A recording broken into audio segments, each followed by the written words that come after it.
마켓나우 3부 시작합니다. 시청자 여러분 안녕하세요. 이지혜입니다. 자, 오늘 시장은 단연 2차 전지 관련주 강세의 날이다. 이렇게 표현해 볼 수 있을 것 같습니다. 이 코스피에서는요. LG 에너지 솔루션이 40만 원 선을 상회하면서 움직이고 있는 상황이고요. 6%대 강세거든요. 근데 포스코 홀딩스 역시 6% 넘게 급등하고 있고 삼성, SDI, LG 화학 모두 상승하고 있는 흐름들이 나타나고 있습니다. 코스닥 역시 2차 전지 관련주의 수급이 유입되고 있는 상황인데 특히나 에코프로 BM이 8% 급등, 에코프로가 5% 상승하면서 각각 시총 1위와 3위를 또 탈하는 흐름들이 있었습니다. 오늘 시장 전반적으로 2차 전지주 강세 흐름이 이어지는 상황에서 약간 대조적인 부분은 금리가 반등했잖아요. 그래서 이 제약 바이오 섹터는 매물이 출회되는 흐름들, 차익 실현 매물이 나오고 있다라고 보시면 될 것 같고요. 오늘 양시장으로 보면 대형주가 선방하는 상황입니다. 그 와중에 낙폭과대 업종을 중심으로 순환매 장세가 펼쳐지고 있다. 이렇게 정리를 해볼 수 있을 것 같습니다. 자, 오늘 월요일 시장 9월의 첫 출발을 알리는 시장입니다. 한시 시황 조금 더 자세하게 만나보도록 하겠습니다. 자, 오늘 대형주가 비교적 선방하고 있다라고 말씀을 드렸는데요. 큰 폭은 아닙니다만 그래도 코스피가 지난 거래일 대비해서는 한 6포인트 정도 반등하고 있는 상황이고요. 2,680선에 다다르고 있는 모습이 나타나고 있습니다. 코스닥은 현재 방향성 큰 흐름을 보이지 않은 채 지금 눈치 보기 장세에 이어지고 있는 상황이거든요. 근데 장 초반이 조금 더 고점이었습니다. 장중 저점을 좀 낮춰가는 흐름들 보여주고 있고요. 767선에서 좀 지루한 흐름을 보이고 있다. 이렇게 표현해 볼 수 있을 것 같습니다. 일중의 흐름에서 그럽니다. 자, 바로 이어서 코스피 수급 이어서 살펴보도록 하겠습니다. 자, 오늘 보면은 외국인과 기관의 매매 공방이 좀 펼쳐지고 있는 상황인데요. 외국인과 기관이 동반 팔자의 흐름을 보이는 거는 의약품, 운수장비 섹터이다. 이렇게 보시면 될 것 같고요. 외국인 수급이 그렇게 크게 붙지는 못하는 모습이거든요. 왜냐하면 외국인은 오늘 매수의 흐름을 보이고 있습니다. 이게 7거래 만에 매수로 전환된 흐름이긴 하나 선물 시장에서 외국인이 3거래 연속 매도의 흐름을 치고 있기 때문입니다. 기관은 거의 3천억 원 가까이 매도 물량을 좀 추리하고 있는 상황이고요. 개인이 외국인과 함께 살고 있는데 2,185억 원 순매수 흐름 나타나네요. 자, 바로 이어서 코스닥으로 가보도록 하겠습니다. 금리 반등으로 오늘 제약 바이오주 차익 실현 매물이 나타나고 있습니다라고 말씀을 드렸는데 외국인과 기관이 코스닥 시장 역시 중소형주 중심으로 매도세를 펼치면서 제약 바이오 관련주를 가장 크게 매도를 하고 있는 점이 좀 뚜렷한 특징입니다. 개인이 나홀로 코스닥은 사고 있습니다. 1,612억 원 매수하네요. 자, 바로 이어서 오늘 시장에서 영향을 주고 있는 이슈 3가지 만나보도록 하겠습니다. 자, 삼성전자 얘기를 좀 해봐야 될 것 같습니다. 미국 반도체 기업입니다. 인텔이 좀 중대한 발표를 하는 흐름들이 나타났는데요. 뭐냐면 파운드리를 매각하거나 일부 떼어내겠다. 이걸 좀 검토하고 있다라는 부분입니다. 파운드리는 위탁 생산 그 업체를 얘기를 합니다. 특히나 뭐 외부 고객사가 칩 제조해 주세요 하면 그걸 좀 만들어주는 역할을 인텔이 하고 있습니다. 그런데 웬일인지 그걸 좀 떼어내겠다. 구조조정의 칼날을 꺼내들었다. 이렇게 보시면 될 것 같고요. 사실 인텔 같은 경우에는 2021년 3년 전이었습니다. 다시금 이 파운드리 시장에 재진입을 선언했고 올해 초만 하더라도 1.5 나노 안팎의 최첨단 파운드리 공정 이런 것을 도입하겠다라고 선언하기도 했는데 이 3년 만에 기권하겠다 이렇게 나온 거거든요. 최근 인텔 같은 경우에는요. 세계 파운드리 시장의 점유율 10위권 안에도 들지 못하는 흐름들이 나타나고 있고 고객층이 굉장히 얕습니다. 그래서 인텔의 파운드리 공정은 인텔의 CPU 중앙 처리 장치가 한다라는 얘기. 이 얘긴즉슨 인텔의 고객사는 인텔이다라는 얘기가 나오는 거거든요. 약간 야유 섞인 그런 흐름들인데 어쨌든 그런 부분에서 신뢰를 받지 못하고 있습니다. 그렇기 때문에 이거를 잘라내겠다라고 각오를 한 모양입니다. 자, 이렇게 되면은 글로벌 반도체 산업에도 재편이 좀 촉진이 될 예정입니다. 왜냐하면 지금 미국 반도체법 지원 대상이 있는데 인텔이 만약 이런 시장을 포기하게 되면 그 관련 지원금이 TSMC나 삼성전자에 올 수 있는 가능성이 높아지기 때문이죠. 대표적으로 TSMC 같은 경우에는 전 세계 반도체 파운드리 1위입니다. 올해 1분기 시장 점유율 하더라도 굉장히 과반이죠. 61% 넘는 과점 체제를 보이고 있는 상황이고요. 삼성전자가 뒤따라가고 있는데 점유율 한 11%로 2위입니다. 물론 TSMC와 삼성전자의 차이가 꽤 크긴 하지만 우리나라도 이 반도체, 특히 파운드리 시장이 인텔이 이쪽을 떠나게 되면 당연히 반사 이익을 얻을 수 있다는 기대감이 있는 상황입니다. 자, 인텔이 왜 이렇게 생각을 하냐라고 봤을 때 당연히 경쟁력에서 뒤지기 때문에 이런 흐름들이 나타날 텐데 앞으로의 흐름을 좀 주시하셔야 될 것 같습니다. 왜냐하면 이 파운드리 매각 자체는요. 미국에 있어서 경제 안보에서 굉장히 중요합니다. 그래서 혼자 결정을 하는 부분은 아니고요. 앞으로 이 사업 매각이나 일부 분리가 됐을 때 결정은 동맹국 기업 M&A 논의도 필요해 보이고요. 그리고 이후에 어떻게 될런지 모르겠지만 삼성전자가 이 부분을 매각할 가능성까지 우리가 생각해 볼 수가 있습니다. 이거는 어디까지나 시나리오이지만 앞으로 이런 흐름들 주시하시면서 보셔야 될 것 같고 삼성이 그렇다면 인텔이 포기한 시장. 인텔은 여기에 3년 전에 재진입할 때 세계 2위를 노렸거든요. 근데 그건 이제 얼토당토 안 하게 됐으니 삼성전자가 앞으로 점유율을 조금 더 늘릴 수 있을지 그 부분은 우리나라가 좀 봐야 될 부분이 아닐까 싶습니다. 어쨌든 반사 이익을 가져가면서 미국의 보조금까지 더해질 수 있을까 기대감이 실렸다라는 이슈였습니다. 자, 두 번째 가보도록 하겠습니다. 자, 두 번째는 K배터리 이야기인데요. 오늘 시장에 전기차 관련주의 빨간불이 전체적으로 물들고 있는 상황입니다. 그런데 이러한 이슈도 일부 도움이 되었다라는 분석이 있어서 말씀드리려고 합니다.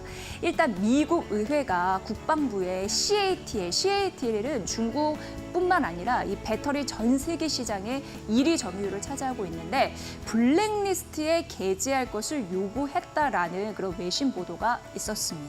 근데 이게 굉장히 좀 중요한 부분입니다. 왜냐하면 블랙리스트에 올라가게 되면 미국 국방부와 협의 자체가 못합니다. 그러니까 미군과 협약 자체를 못하게 되는 거고 이게 미국 정부 다른 부처에서 만약 어떤 국가를 추가적으로 조치를 할 때 제재 대상에 포함될 때 이걸 참고한다고 합니다. 그래서 만에 하나 이 블랙리스트에 국방부에 올라간다면 다른 쪽으로 전방위적으로 제재를 가할 수 있는 요소가 되기 때문에 잘 보셔야 될 것 같습니다.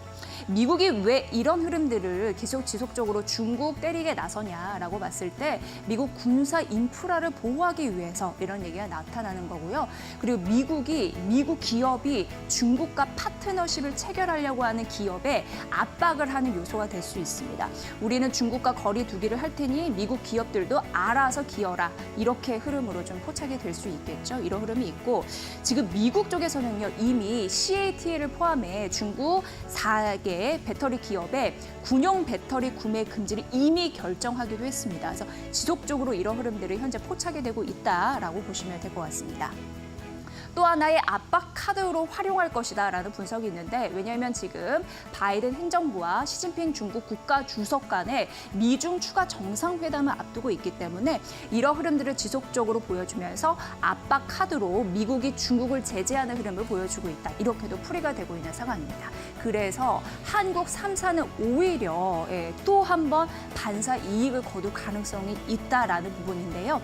이게 이런 제재 이슈가 있을 때마다 글로벌 시장의 판도를 뒤바꿀 수 있는 요소로 부각되고 있기 때문입니다. 말씀드렸다시피 CATL 같은 경우에는요. 배터리 시장의 약 40%를 차지하면서 1위를 보이고 있고 BYD가 약 15% 그 뒤를 차지하고 있습니다. 우리나라 LG솔루션은 약 11%이고 배터리 우리나라 3사는 약 20% 내외를 차지하고 있습니다. 중국이 제외된다면 우리나라에게 기회이기 때문에 또 한 번 K배터리 반사이익이 기대된다. 이런 흐름이 있습니다. 잘 참고해 보시면 될 것 같습니다.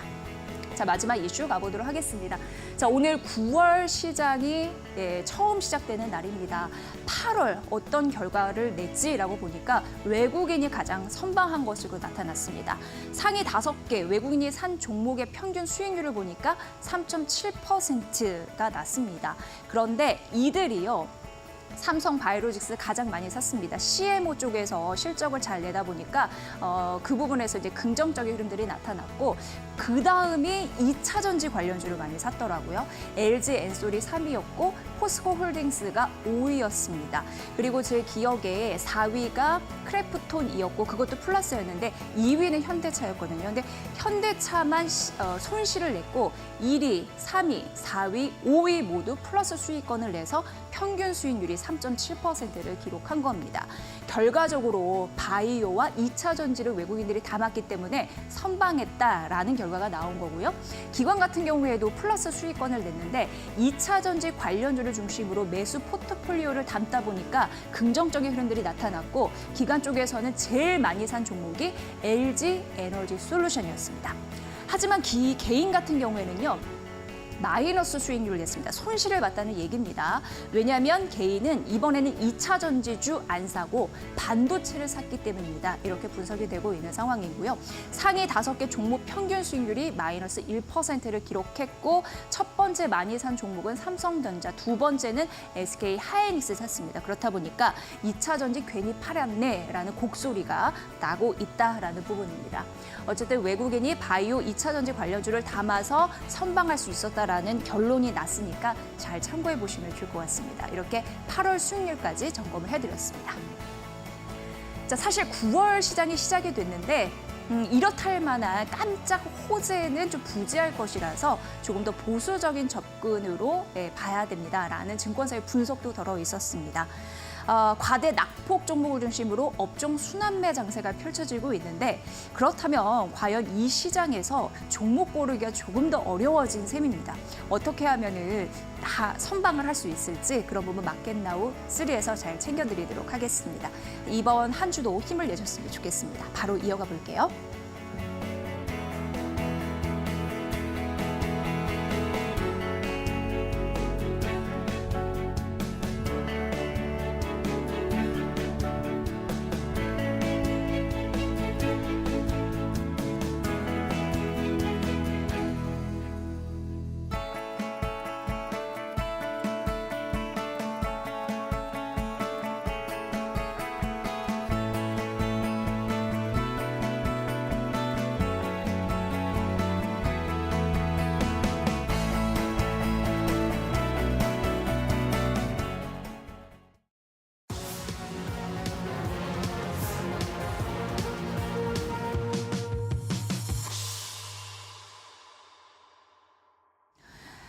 네, 마켓나우 3부 오늘 이 시간은요. 정우영 이데일리 온 파트너와 함께하겠습니다. 파트너 어서 오세요. 안녕하십니까? 네, 오늘 마켓나우 3부 또 새롭게 코너 100편도 한 그런 날인데 네. 오늘 또 9월 시장 좀 잘 달려봐야 될 것 같습니다. 예. 근데 전반적으로 시장은 예. 양시장보다 하락하는 종목 수가 더 많고요. 맞습니다. 반도체 예. 떨어지고 제약바이오의 차익 실현 매물 나오고 예. 오늘 다만 이제 2차 전지 강세장 이렇게 네, 표현을 해볼 수 맞습니다. 있을 것 같은데 어떻게 보십니까? 네, 여러분들이 보시던 것처럼요. 오늘 2차 전지 강세를 통해 가지고 지수가 그나마 좀 이 하방에서 하방 경직으로 더 이상 밀리지 않고 지금 현재 행보를 하고 있는 모습이 나오고 있습니다. 자, 양 시장 모두 다 좀 부재한 게 없지 않아 있죠. 다시 말해서 주도주와 주포가 없는 시장이다 보니까 오히려 더 이 하방 경직을 통한 이 저가 매수를 순환매 시장이 이루어지고 있습니다. 자, 그러면 주포와 주도주가 없다는 말은 어떤 뜻이냐면 다시 말해서 업종 안에 업종 강세 업종과 강한 종목으로 인해 가지고 지수를 끌어올려야 되는데 요즘 들어가지고 제약바이오 몇몇 종목들은 강하나 지수를 못 끌어올리죠. 자, 그렇다는 것은 주포와 주도주가 없다는 뜻입니다. 개별주, 개별 장세라고 좀 볼 수 있는 사항이 더욱더 연출되죠. 또한 극의 시장이 계속 이루어집니다. 한쪽이 무너져야지 한쪽이 올라갈 수 있고 그러다 보니 오늘 2차 전지가 올라가는 반면에 반도체와 바이오는 연일 오늘 좀 약세 흐름을 좀 보이고 있습니다. 자, 이런 시장이 계속 이어진다는 것은 고객 예탁금뿐만 아니라 증시 자금 유입이 아직 부재하고 기관과 외국인, 특히나 외국인들의 이 순매수, 현물의 순매수가 아주 강하게 들어오지 못하고 있는 상황입니다. 어째 보면 저번 주에 우리 앵커님이 말씀해 주셨듯이 9월장은 전통적으로 글로벌 시장의 전체 약세뿐만 아니라 국내 시장도 평균적으로 좀 약세 시장이 이루어지다 보니까 외국인들의 어찌 보면 퐁당 들어오면서 지금 저점 매수를 통해 가지고 짧은 매매를 하고 있지 않나라는 또 생각이 듭니다. 자, 그러면 양지수, 코스피, 코스닥 지수로 보면서 잠시 설명해 드리도록 하겠습니다. 자, 여러분들 개편이 좀 된 우리 이 이데일리 스핀의 차트를 보시게 되면 여러분들의 한눈에 보실 수 있게끔 거래소와 코스닥의 지수 차트입니다. 자, 지금 현재 외국인은 7거래일 만에 외국인은 순매수 작지만은 619억에 기관은 237억을 좀 매도를 하고 있고요. 개인만 2,222억을 매수하고 있습니다. 현재 거래대금은 6조 원으로 움직이고 있고요. 오늘 시장에 단봉의 음봉이 나오는 것은 삼성전자, SK하이닉스 약세 흐름을 반대로 지금 현재 밑에 꼬리가 달리면서 갭상승의 음봉이지만 그래도 현재 5일선에 버티고 있는 힘은 무엇보다도 LG 에너지 솔루션의 강한 흐름으로 인해 가지고 지금 그래도 5일선에 잘 버티고 있습니다. 특히나 금융 쪽하고요, 보험 생명 쪽도 지수 밸류 프로그램으로 인해 가지고 오늘 수급이 약간이지만 좀 들어오고 있고 반대로 현대차, 기아차는 오늘 약세 흐름을 보이고 있습니다. 자, 코스닥 보도록 하겠습니다. 코스닥을 보시게 되면 자, 오늘 무엇보다도 2차 전지 강세 흐름을 좀 보이고 있는 반면에 반도체와 우리 바이오 쪽의 약세 흐름이 두드러지게 이어지고 있습니다. 오전장에 9시 5분에서 10분, 15분 사이에 엄청난 각축이 있었죠.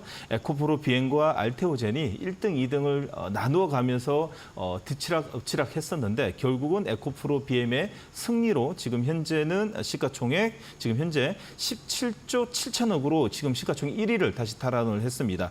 자, 에코프로도 따라오고 있고요. 자, 반면에 바이오 그리고 반도체 약세 흐름에 2차 전지 강세 흐름으로 인해 가지고 현재 코스닥은 상승 종목 지금 520개, 하락 종목 1,062개요. 전체적으로 약세 흐름이 좀 이어지고 있습니다. 네, 이렇게 보시면 될 것 같고요. 이데일리 스핀에서 5장의 흐름을 좀 보면은 업종 상위에 말씀해 주다시피 2차 전지 섹터가 일색을 보이고 있습니다. 에코프로비엠, LG화학, LG 에너지 솔루션, LNF, 삼성 SDI 시총 상위주에 포진이 되고 있죠.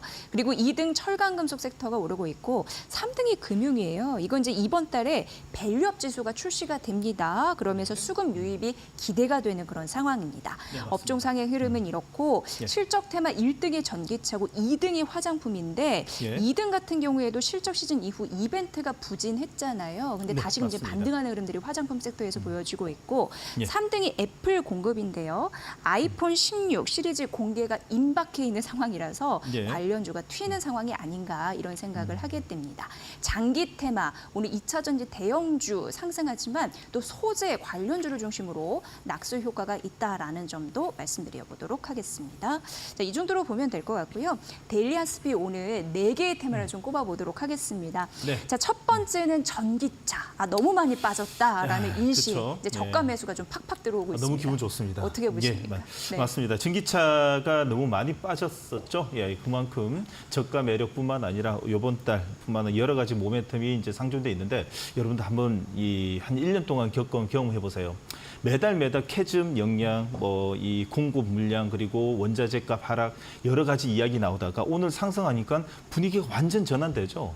말 그대로 주식은 하루 이틀 빠진다라고 해가지고 여러분들 실망할 필요 없습니다. 항상 사이클이 돌고 어떻게 시장이 형성되냐는 무엇보다도 기관과 외국인의 추세로 만들어진다. 오늘 전기차 2차 전지 쪽은 강한 수급을 통해 가지고 드디어 이 정별 초입 강한 시세를 낼 수 있는 다시 한 번 더 이제 저점을 좀 만들어지고 있기 때문에 분위기가 완전히 바뀔 거라고 좀 판단이 됩니다. 이제부터 꼭 관심을 가져야 되는데 첫 번째로 그래서 여러분들에게 무엇보다도 전기차 무조건 또 오늘 꼭 이야기 좀 드려야 될 것 같죠? 전기차 첫 번째입니다. 자, 무엇보다도 오늘 지금 기관계 외국인이 쌍끌이 매수를 통해 가지고 CD 매수가 지금 현재 들어오고 있는 쪽이 포스코 퓨처엠입니다. 자, 포스코 퓨처엠 같은 경우에는 밸류 기대감으로 오늘 12%대 급등을 보이고 있고 전체적인 2차 전지 강세 흐름에 포스코 퓨처 M 같은 경우에는 오늘 60일선 단번에 오늘 뛰어넘었습니다. 60일선의 거래량이 터지면서 뛰어넘는다는 것은 여러분들 종가 배팅뿐만 아니라 이제는 꼭 관심을 가져야 되는 위치에 와 있다라는 거죠. 원샷으로 60일선을 뚫는다는 것은 아주 어려운 일입니다. 잘 나오지 않는 일입니다. 그런데 오늘 포스코 퓨처 M은 60일선을 기관과 외국인의 거래량까지 동반해서 뚫었기 때문에 이제는 추세가 만들어졌다라고 좀 볼 수 있고 국내 유일의 양극재, 음극재 모두 생산하고 있는 기업으로서 대한민국의 소재의 넘버원 회사라고 좀 볼 수 있습니다.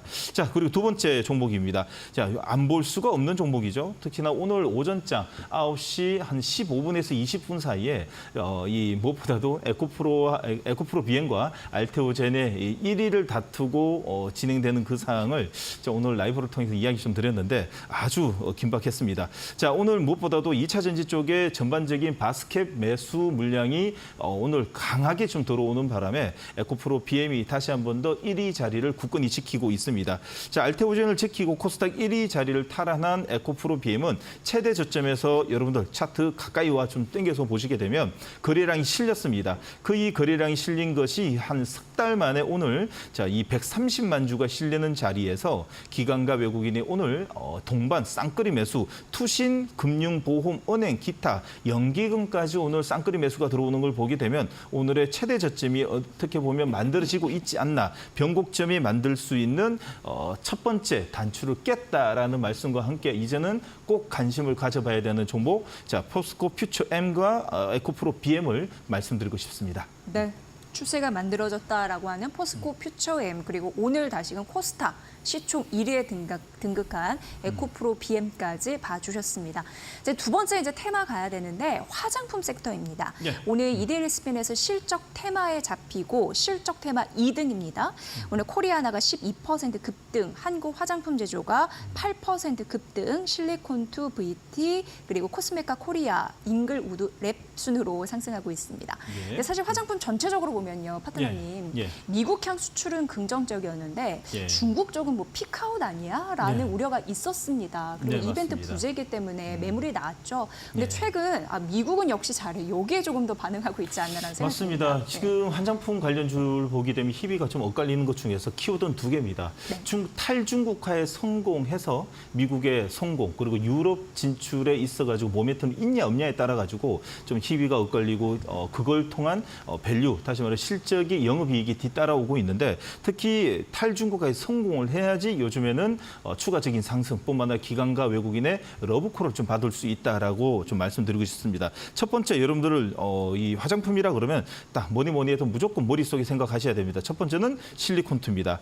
실리콘투 709억 규모의 미국의 물류센터 인수 소식을 통해 가지고 추가적인 이 인디 기업들의 이 물량을 받아서 미국의 진출, 직접적인 플랫폼 기업, 화장품의 플랫폼 기업으로 우뚝 설 수 있는 또 다른 이 모멘텀을 들고 있는 종목이라고 좀 볼 수 있겠죠. 자, 글로벌 화장품 유통기업의 자체 플랫폼의 스타일 코리아를 통해 가지고 전 세계 170개 국가를 수출하고 있다라는 것까지 부각될 수 있는 하반기 시장입니다. 자, 무엇보다도 다시 한 번 더 상기시켜 드리고 싶은 것은 영업이익입니다. 다시 한 번 더 헤아려 드릴 테니까 잘 들으십시오.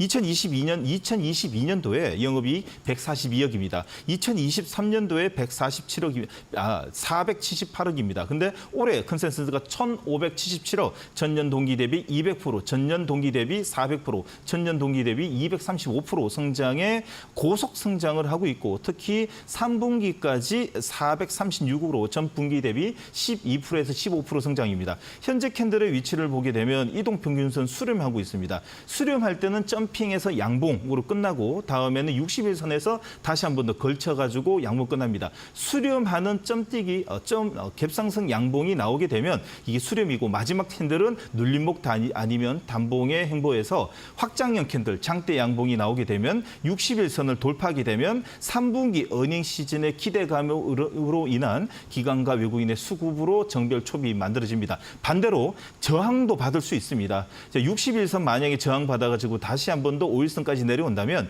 꼭 여러분들이 지금 현재 지지를 받고 있는 자리 100일선 지지까지 확인하시고 여러분 트레이딩 하시길 바라겠습니다. 자, 두 번째는 저는 무엇보다도 코스메카 코리아를 좀 이야기 드리고 싶은데요. 관련 종목들을 보게 되면 우리나라의 지금 현재 화장품 관련 종목들을 보게 되면 지금 주가의 위치를 보게 되면 제일 견고하게 흐름을 가고 있는 게 코스메카 코리아입니다. 자, K뷰티 성장 모멘텀뿐만 아니라 화장품주 강세 흐름 속에서 지금 현재 코스메카 코리아는 유일하게 정배열 초입의 종고점에 82,000원 선에 매물을 소화하고 있는데 오늘도 기관과 명의 수급이 들어옵니다. 자, 그 이유를 찾다 보면 실적을 안 볼 수가 없겠죠. 자, 2022년 100억입니다. 2023년 491억이고요. 그리고 올해 710억의 전년 동기 대비 40% 성장합니다. 고속 성장하고 있다라는 걸 보게 되면 지금 현재 K뷰티에 살아있는 종목, 추세가 지금 살아있는 쪽은 역시 자, 실리콘투와 코스메카 코리아 그리고 한국 화장품 제조 이 세 개가 메인이라고 생각하시고 여러분들이 수익 관점으로 접근하시기를 바라겠습니다. 네. 오늘 시장에서 전기차에 저가 매수세가 들어옵니다라고 말씀드렸는데 화장품 역시 그러한 흐름으로 좀 들어오고 있다는 게 특징입니다. 그래서 봐드렸습니다. 자, 이제 다음 세 번째 테마 가볼 건데 단기 테마 좀 살펴볼 겁니다. 뭐냐면 당연히 이제 3등 딥페이크가 눈에 띕니다. 네, 지금 이 공포는 좀 확산되고 있거든요. 네, 그러면서 맞습니다. 정보 보안 관련주가 연일 급등하는 흐름들이 나타나는데 예. 오늘 보니까 센즈랩이 5거래 연속 상승, 그러니까 상한가 치고도 지속적으로 지금 그렇죠. 오르는 거고 한싸 지난 거래일에서 오늘도 7%대 강세, 예. 폴라리스 AI도 4% 상승하는데 역시 예. 추가적으로 오르고 있습니다. 네, 이 맞습니다. 상승세는 어디까지 갈지 어떤 종목 봐야 될까요? 네, 맞습니다. 딥페이크 오늘 체크해야 되는데 요즘 조금 전에 우리 앵커님 말씀해 주셨듯이 이번에 이 자리는 단기 테마입니다. 단기적 관점으로 보셔야 되는 거고 역시 시장이 약세 흐름일 때 오히려 더 우리가 좀 단기적 소량의 자금으로 저가 자금으로 작은 자금으로 트레이딩 관점에서 오늘 움직였던 섹터가 좀 많은데 STO 그리고 초전도체, 딥페이크 그리고 저출산, 남북 경협까지 움직였습니다. 자, 첫 번째로 지금 현재 시장에서 제일 핫 이슈라고 좀 볼 수 있는 것은 딥페이크 쪽인데 여러분들 첫 번째 종목으로 센즈랩을 좀 이야기 드리고 싶습니다. 센즈랩 말 그대로 실적 별로 좋지 않습니다. 무엇보다도 단기적 관점에서의 트레이딩 관점의 종목이라고 좀 볼 수 있는데 특히나 국가안보실의 딥페이크 대응 강화 수혜 기대감으로 오늘도 추가적인 상승을 좀 보이고 있고 특히 이제 센즈랩 같은 경우에는 사이버 보안 전문 회사입니다.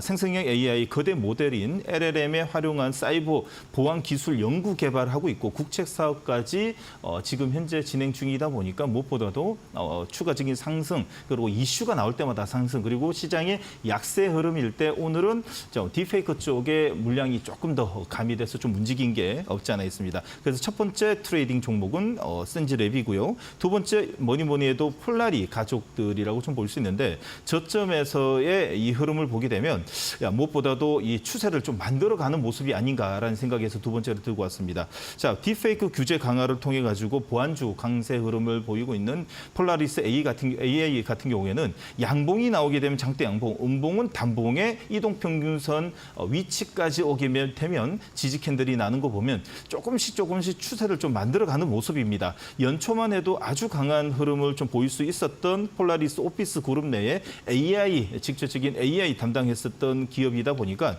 자, 무엇보다도 이번에 AI하고 좀 어느 정도 직접적인 상관관계로 인해 가지고 폴라리스 AI도 추가적인 모멘텀 플레이로 움직이는 것이라고 좀 봐주셨으면 합니다. 그래서 딥페이크 쪽에 이슈가 움직이게 되면 무엇보다도 이제 센즈랩과 폴라리스 AI 추가적인 상승이 나올 수 있으니 단기적 관점에서 이슈 관점에서 관찰 모니터링 하자라는 의견 드리도록 하겠습니다. 네, 이데일리 스피는 장기로 볼지 단기로 볼지 그걸 좀 가려드리는데 네, 맞습니다. 단기 테마에 딥페이크가 있으니까 네, 단기입니다. 단기적으로 봐야 되겠구나 네. 이렇게 느끼시면 좀 이해가 쉬우실 것 같습니다. 네. 자, 그리고 9월이 시작됐습니다. 9월이 됐는데 밸류업 지수 이제 출시 이제 되거든요. 그러면서 맞습니다. 주주 환원에 대한 의지가 있는 종목 찾기 고민이실 것 같습니다. 그럼 예. 금융, 증권 당연히 생각나잖아요. 뭘 맞습니다. 봐야 될까요? 예. 그중에서? 저는 이 방송을 통해 가지고 여러분들에게 지금 뭐 경기 민감과 경기 방어를 또 이야기 드리고 지금 현재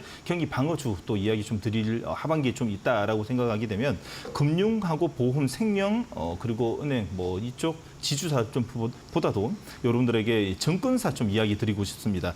정권사를 왜 이야기 드리냐? 여러분들 혹시 이 방송을 보시는 분들 중에서도 여러분들 그 미국 주식 서학 개미, 서학 주식 뭐 이렇게 미국 주식 많이 하시죠. 그처럼 지금 미국 주식 다시 말해서 나스닥과 다우뿐만 아니라 S&P 500 종목들을 많이 매매하시는 걸 보게 되면 우리나라 증권사들의 수익률도 많이 올라가겠다라는 관점에서 이제는 밸류까지도 3분기 밸류까지도 봐야 되는 시점이 아닌가라는 생각으로 또 하나 들고 왔습니다. 증권사 중에서는 최고의 이제 영업이익이 지금 예견되고 있는 쪽이 삼성증권입니다. 삼성증권의 영업이익을 보도록 하겠습니다. 증권사 모멘텀 뭐가 있겠습니까? 영업이익입니다.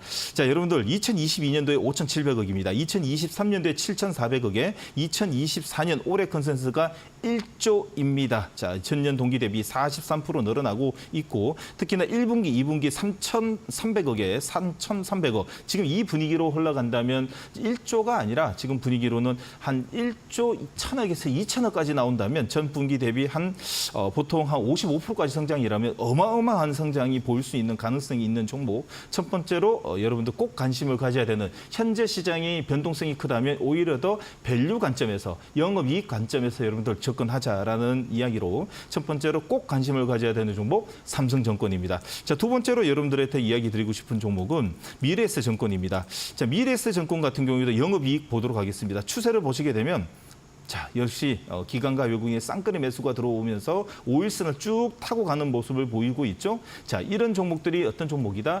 기관과 외국인의 관리가 들어왔다라고 좀 볼 수 있습니다. 추세가 만들어지고 있다는 거죠. 자, 그러면 영업이익을 보도록 하겠습니다. 놀랄 노자입니다. 2022년도에 8,000억입니다. 2023년도에 5,200억의 전년 동기 대비 마이너스 37%인데 자, 올해 컨센서스가 1조입니다. 자, 시가총액 5조에 1조를 긋는다면 뭐 이만큼 좋을 수가 있을까라는 생각에 영업이익 마진율까지 이제는 2분기에 45% 회복을 했기 때문에 마진율, 영업이익뿐만 아니라 밸류 프로그램에서 이만큼 이렇게 좀 보면 영업이익이 이렇게 가파르게 오를 수 있을까라는 생각에 여러분들 많은 분들이 지금 미국 주식을 많이 하시는 것처럼 정권주가 추가적인 하반기에 시장에서 이 주도 업종으로 될 수 있는 가능성이 돋보이는 시기가 아닌가라는 생각에 첫 번째로 삼성증권과 미래에셋증권을 이제 추가적인 이 분할 매수 관점으로 보자라는 의견 드리도록 하겠습니다. 네. 추세가 살아있는 게 굉장히 중요하다라고 하면서 전략적인 노하우를 항상 말씀해 주시잖아요. 네, 맞습니다. 그리고 주도 업종의 주도주를 잘 봐야 된다고 하는데 그게 삼성증권과 미래에셋증권 이 안에서 승부가 날 것 같다 이렇게 말씀해 주셨으니까 참고해 보시면 될 것 같습니다. 자, 저희 마켓나우 3부는 이데일리 스핀으로 활용해서 여러분께 전략을 좀 세워드리고 있는 상황인데요. 궁금하신 부분이 있으시다면 이데일리 TV 홈페이지를 활용해 보시고 참고해 보시는 것도 도움이 되실 것 같습니다. 자, 본 프로그램은 투자 판단에 도움이 되는 정보를 드리고 있습니다. 다만 투자 결정에 대한 책임은 시청자 여러분의 몫이라는 거 다시 한번 강조해 드립니다.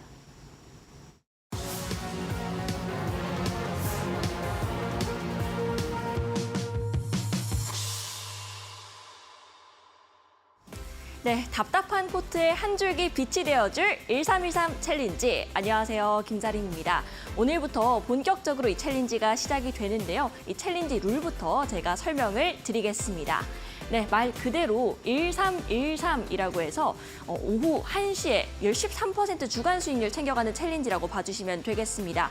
하루에 최대 2종목까지 편입이 가능한데요. 이 종목들 방송 당일 14시 시가 편입해서 전일 종가, 전일 고가 기준으로 산정이 되는 방식입니다. 그런데 이 종목들이 이렇게 운영을 하다 보면 좀 목표가를 넘어서거나 돌파하는 종목들이 나올 수 있기 때문에 종목당 목표가 1회 수정 가능하다는 점도 함께 안내해 드리겠고요. 이렇게 한 주간 쭉 운영을 해오다가 매주 금요일에 최종 누적 수익률이 발표가 됩니다. 이때 성공이나 실패 여부가 갈리게 되겠죠. 이렇게 단기 포트도 함께 운영을 하지만 그 외에도 좀 오랫동안 보고 싶다 하는 종목들에 한해서는 저희가 최대 5가지 종목까지 장기 포트도 운영이 되고 있습니다. 이 부분 참고하셔서 이제 투자에 좀 도움이 돼주시면 좋겠고요. 네, 이렇게 챌린지 룰까지 모두 설명을 드렸는데 현재는 어떤 종목들이 수익률 현황에 이름을 올렸을지 바로 확인해 보겠습니다. 네, 두 종목 나와 있는데요. 이 종목들이 저희가 지난 금요일에 대안주로 설명을 드렸던 종목들입니다.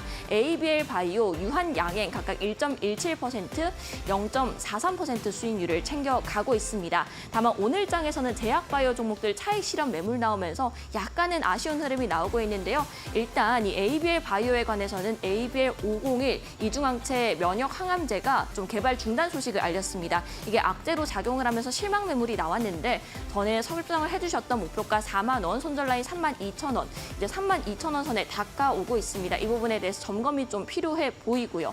그리고 유한양행 역시나 너무나 많이 올랐던 탓인지 현재는 가격 조정을 살짝 받고 있긴 합니다. 하지만 이전에 이제 마일스톤 수령 기대감이나 실적까지 좋다라고 말씀을 해주셨으니까요. 이후 방향성에 대해서도 저희가 꼼꼼하게 체크를 해드리겠습니다. 네, 이렇게 종목 리뷰 시간 이후에는요, 또 오늘 새롭게 편입된 종목들도 설명을 드릴 예정인데요. 어떤 종목들이 수익률 단비를 내려줄지 지금 바로 만나주시죠.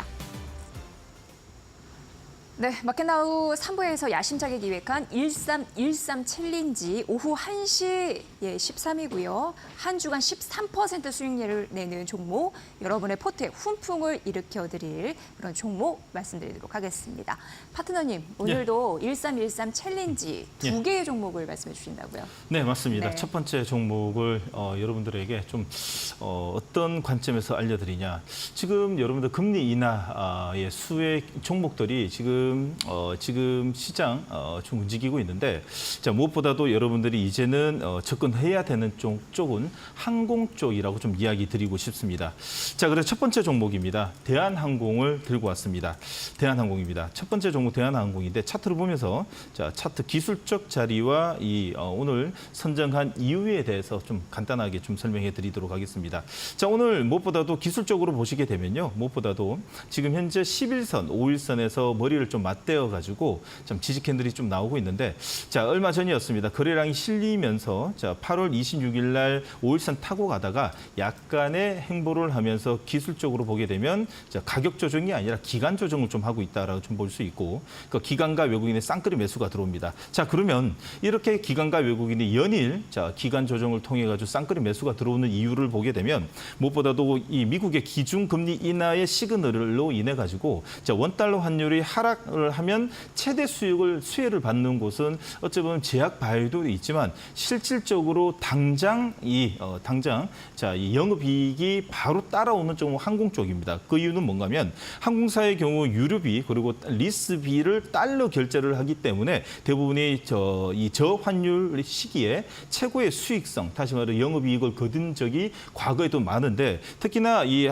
대한항공 같은 경우에는 반기 보고서에 따르면 원달러 환율이 만약에 10원의 변동성이 오게 되면 거의 280억 가까이 오게 됩니다. 자, 다시 말해서 외화 평가 손익이 발생할 정도로 실적에 직접적인 영향이 오는데, 특히나 지금 분위기로는 거의 100원 가까이 만약에 떨어지게 되면 영업이익이 최대 2,800억까지도 지금 현재 하반기에는 거둘 수 있는 분위기로 흘러간다라고 좀 본다면, 실적을 지금 체크를 해보게 된다면 이해가 가실 겁니다. 현재 이 지금 컨센서스를 보게 되면 자, 올해 지금 대한항공의 전체 이 4분기 모두 다 이 어닝 컨센서스가 2조 원 가까이 되는데, 여기에서 만약에 하반기 4분기, 3분기뿐만 아니라 4분기에 만약에 원화가 100원 가까이 아니 50원 가까이라도 떨어진다면 현재 예상 컨센서스가 지금 3분기가 6천억에 지금 현재 4분기 예상 컨센서스가 보통 지금 7,200억이 나오는데, 여기에 1,000억만 더해진다 그래도 어닝 서프라이즈가 아니라 전분기 대비 전년 동기 대비 45%에서 55% 고속 지금 성장을 할 수 있는 그런 영업이익이 좀 거둬들이게 됩니다. 자, 그러다 보니 바닥에서의 기관과 외국인이 쌍끌이 매수가 지금 현재 들어오고 있고, 특히나 지금 현재 분위기로는 순환매, 업종 순환매가 만약에 돌게 되는 그런 시점이 도래되어 있기 때문에 항공주의 이 60일선 만약에 지지 캔들이 한 번 더 나온다면 자, 강력한 변동성, 다시 말해서 추가적인 상승의 골드크로스로 인해 가지고 제가 보는 관점에서는 하반기에 항공주만큼 이 금리 인하의 수혜에 톡톡히 받을 수 있는 종목이 있을까라는 생각에 첫 번째 종목 대한항공으로 선택하게 되었습니다. 자, 매수가는요, 이 목표가는요, 자, 25,000원, 손절가는 21,000원 제한 드리도록 하겠습니다. 네. 대한항공. 예, 이렇게 좀 말씀해 주셨고 이제 두 번째 종목은 뭘까요? 자, 예. 두 번째 종목도 항공으로 오늘 모두 다 세팅을 하게 되었습니다. 그런 이유가 있었나요? 항공주에서 두 종목을 말씀해 주신. 맞습니다. 제가 이제 5일 동안 10종목이지 않습니까? 그렇기 때문에 하루에 두 종목씩 천치기 섹터, 지금 현재 시장은 저가 매수를 통한 순환매, 업종 순환매로 돌고 있기 때문에 포트폴리오, 여러분들에게도 포트폴리오를 일단 이 금리 인하 시그널 중에서 업종도 나누고, 그리고 현재 지금 이번 달 9월 달 같은 경우에는 약세장의 흐름에서 밸류 측에서 관점에서 어떤 업종을 선택하냐, 어떤 넣기 위해서 업종별 그리고 종목별 다 이렇게 좀 가지학색으로 좀 맞춰드리기 위해서 전 두 번째 들고 왔습니다. 종목 이름은요? 네, 티웨이 항공입니다. 자, 오늘 티웨이 항공은 좀 깊은 음봉을 좀 맞고 있는데 제가 보는 관점에서는 내일 지지 캔들이 나오는 자리가 오늘 매수 급소가 또 한 번 더 나올 것 같습니다. 자, 오늘 무엇보다도 기관과 외국인 중에서 외국인이 연일 사다가 오늘 차익 매도 약간 나오는데 여러분들 별 걱정 표기하실 필요는 없을 것 같습니다. 그 이유는 뭐냐면 오늘 여러분들 바이오 종목들뿐만 아니라 반도체 보셨죠? 평균 하락률이 오늘 4.5에서 5%입니다. 자, 그런데 티웨이 항공 3%? 지금 어찌 보면 시장에 되게 어려운 시장이라고 좀 볼 수 있는데 자, 여러분들이 지금 보고 있는 시장 같은 경우에는 업종 순환매가 계속 돌고 있기 때문에 여러분들은 지금 업앤다운의 폭보다도 오히려 더 업종 중에서 지금 현재 제일 직접적으로 금리 인하의 시그널 중에서 제일 직접적인 영업이익이 어디로 지금 밸류체인이 나올 수 있는 곳을 찾아내야 되는 게 제일 급선무인 것 같습니다. 자, 무엇보다도 환율 하락에 따른 국내 항공사의 하반기 실적 기대감이 지금 상존되어 있고요. 특히나 티웨이 항공 같은 경우에는 최장 9일의 황금 연휴를 통해 가지고 추석 항공편 수혜 전망도 없지 않아 있습니다. 특히나 여러분들 체크해 보게 되면 이 티웨이 항공 같은 경우에는 유럽 4개 노선, 파리, 로마, 바르셀로나 그리고 프랑크푸르트의 운수 사업권을 대한항공으로부터 확보했기 때문에 외형 성장까지도 가미할 수 있고 특히 운수 확보권이 어려운 유럽 노선이죠. 로마를 좀 확보했다라는 거 있어가지고 하반기 그리고 내년 상반기에 영업이익이 좀 가파르게 좀 따라올 것 같습니다. 특히나 이제 이 티웨이 항공 같은 경우에는 추석 연휴 동안에 국내선 118편의 증편을 통해 가지고 3분기 영업이익은 특히나 좀 가파르게 좀 오르지 않을까라는 생각이 듭니다. 자, 이 3분기 컨센서스를 보게 되면 347억입니다. 자, 2분기는 200억 적자를 냈죠. 그러다 보니 무엇보다도 3분기하고 4분기 영업이익이 좀 가파르게 오르게 되면 자, 지금의 자리는 추가적인 상승이 예견될 수 있는 자리다라고 볼 수 있고 자, 1년간 연간 영업이익을 보게 되면 2023년도에 1,300억 그리고 올해 1,400억의 전년 동기 대비 한 1~2% 정도 상향이 좀 나오고 있는데 특히나 환율 조금 전에 말씀드렸듯이 환율 이 금리 인하로 인해 가지고 환율 수혜를 받게 되면 자, 오늘 1,400억이 아니라 1,600억까지 볼 수 있다라는 보고서까지 지금 나오고 있기 때문에 자, 금리 인하 수대뿐만 아니라 티웨이 항공의 저가 항공 그리고 유럽 노선의 증편을 통해 가지고 이 3분기, 4분기 영업이익에 좀 가파르게 좀 따라오는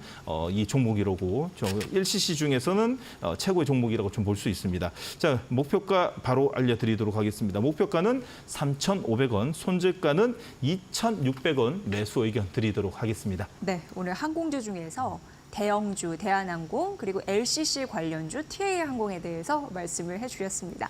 참고해 보시면 좋을 것 같고요. 저희 1313 챌린지의 두 번째 종목편이라고 보시면 될 것 같습니다. 자, 그리고 지난주 금요일부터 이제 1313 챌린지 포트에 편입이 됐잖아요. 두 종목 네, 리뷰를 맞습니다. 해드려야 되는데 약간 아쉽게도 ABL 바이오가 손절가 라인을 좀 터치를 했습니다. 네. 오늘 7% 약세를 보였거든요. 이 종목부터 이게 터치가 이게 장중에 터치를 하면 나가는 건가요? 아니면 이 종가 기준인가요? 제외가 됩니다. 아, 그럼 터치가 된 건가요? 네네네. 예, 좀 아쉽습니다. 참 어찌 보면 오늘 이 ABL 바이오 같은 경우에는 이런 악재가 나오더라도 장중에 이 보고서까지 또 나오면서 이 퍼스트 클래스라는 명칭을 달면서 추가적인 상승이 보이는 있는데 장중보다도 종가 기준으로 따져야 됩니다. 사실 이거는 규정이기 때문에 이렇게 하는데 어찌 보면 저는 오히려 더 들고 가고 싶다. 들고 계시는 분들은 오히려 더 이 방송을 통해 가지고 추가적인 또 설명을 해드릴 테니까 끊지 말고 좀 들고 가고 싶다. 근데 규정은 끊긴다라는 이 아쉬움을 좀 남기고 싶습니다. 자, 무엇보다도 이 오버행 이슈뿐만 아니라 지금 ABL 바이오가 들고 있는 지금 이 회사의 가치의 이 지금 가치를 볼 수 있는 파이프라인하고는 전혀 상관없는 쪽에 임상의 여러 가지 악성 이 루머를 통해 가지고 아침부터 주말 동안에 여러 좀 이야기 돌았는데 아침에는 플러스권으로 갔다가 오늘 전반적인 이 제약 바이오의 약세 흐름으로 인해 가지고 조금 변동성은 왔습니다. 자, 지금 현재 기술적으로 보게 되면 11선에 지금 맞물려 있고요. 추세적으로 봐도 현재 우상향 추세가 좀 나오고 있고 어찌 보면 21선 터치를과 동시에 V자 급등도 나올 수 있는 자리입니다. 제약 바이오는 무엇보다도 변동성이 크기 때문에 너무 제가 좀 짧게 좀 잡았는 게 아닌가 좀 실수한 것 같습니다. 여러분들 이 방송을 계속 보고 계시는 분들은요. 제가 추가적으로 ABL 바이오 설명해 드릴 테니까 조금 더 들고 가자는 보고 싶고 저는 일단은 이 지금 룰로 매뉴얼을 통해 가지고 제외됐습니다. 두 번째로는요. 자, 유한양행입니다. 유한양행은 무엇보다도 이번 주에 폐암학회를 통해 가지고 모멘텀이 또 상존되어 있고 특히나 이 폐암 치료를 렉나자의 국산 항암제 최초의 타이틀을 들고 있는 종목이다 보니까 이제 무엇보다도 기관과 외국인이 연일 쌍끌이 매수가 들어왔습니다. 특히나 저점에서 무엇보다도 이 지금 최대 저점에서 움직이는 종목들을 보게 되면 기대감으로 먼저 따따블이 올라와서 이 뉴스를 통해 가지고 세론이 나오게 되는데 유한양행은 전혀 그런 게 없었습니다. 오히려 더 숫자를 보여주고 다시 말해서 이 FDA 승인을 받고 난 후부터 기관과 외국인의 연일 쌍끌이 매수로 올라갔기 때문에 현재는 추세적으로 추가적인 상승도 예견되고 있고 무엇보다도 지금 5일선에 살아있는 자리에서 지금 오늘 기관과 외국인의 매도 물량은 어떻게 보면 시장의 좀 순환매의 이 물량의 매도 물량이 아닌가라는 생각이 듭니다. 자, 여러분들 차트로 보시게 되면 무엇보다도 5일선의 견고한 흐름을 보이고 있죠. 내일에 약간의 지지 캔들만 나오게 되더라도 다시 추세를 살릴 수 있는 이 모멘텀과 이번 주 폐암학회 모멘텀까지 들고 있기 때문에 여러분들 좀 더 지켜보시면서 추가적인 상승 시에 리뷰를 추가적으로 또 해드리도록 하겠습니다. 네. ABL 바이오가 아쉽게도 손절가를 터치했기 때문에 포트에서는 제외하지만 약간은 아쉽다라고 말씀하셨잖아요. 네. 그래서 나중에 이후에 재편입도 가능한지 그런 부분에 원칙이 있으신지 궁금하거든요. 네, 저는 예. 저는 여러분들에게 지금 바이오는 사실상 좀 변동성이 많이 큽니다. 근데 좀 또 이 방송이다 보니까 또 여러분들에게 규정과 그리고 또 많은 분들이 제가 이제 포토를 나눠준 거에 있어가지고 좀 많은 좀 참조를 하기 때문에 더 큰 손해라든지 여러 가지 변동성을 빨리빨리 알려드리기 위해서 손절걸 좀 타이트하게 좀 짧게 잡게 됐는데 저는 ABL 바이오 저는 긍정적으로 보고 있습니다. 특히나 이중항체의 우리나라의 이 무엇보다도 이중항체 ADC 이중항체의 진심인 회사뿐만 아니라 기술 이전을 통해 가지고 글로벌 빅파마의 이 러브콜을 연일 받고 있고 하반기에도 이야기 많이 나오지 않습니까? 하반기에 추가적인 기술 이전을 통해 가지고 내년 상반기까지의 기존 가치가 지금 현재 파이프론 가치가 거의 3조 5천억이라고 이야기 나올 정도로 이 ABL 바이오의 파이프라인은 빅파마의 러브콜 받을 수 있는 충분한 가능성이 있기 때문에 제가 이 방송을 통해 가지고 추가적인 설명을 매번 자주 해드릴 테니까 여러분들 좀 관심을 가져보자라는 의견 좀 드리고 싶습니다. 네, 이렇게 리뷰 종목 두 종목 해드렸고요. 오늘의 1313 챌린지 종목은 항공주, 대한항공과 티웨이 항공이라는 점 다시 한번 말씀드리도록 하겠습니다. 내일 또 리뷰를 해드릴 겁니다. 자, 이렇게 1313 챌린지까지 함께했습니다. 오늘 이 시간 정우영 2대1 오은 파트너와 함께했고요. 내일 오후 1시에 또 여러분을 뵙겠습니다. 고생 많으셨습니다. 고맙습니다.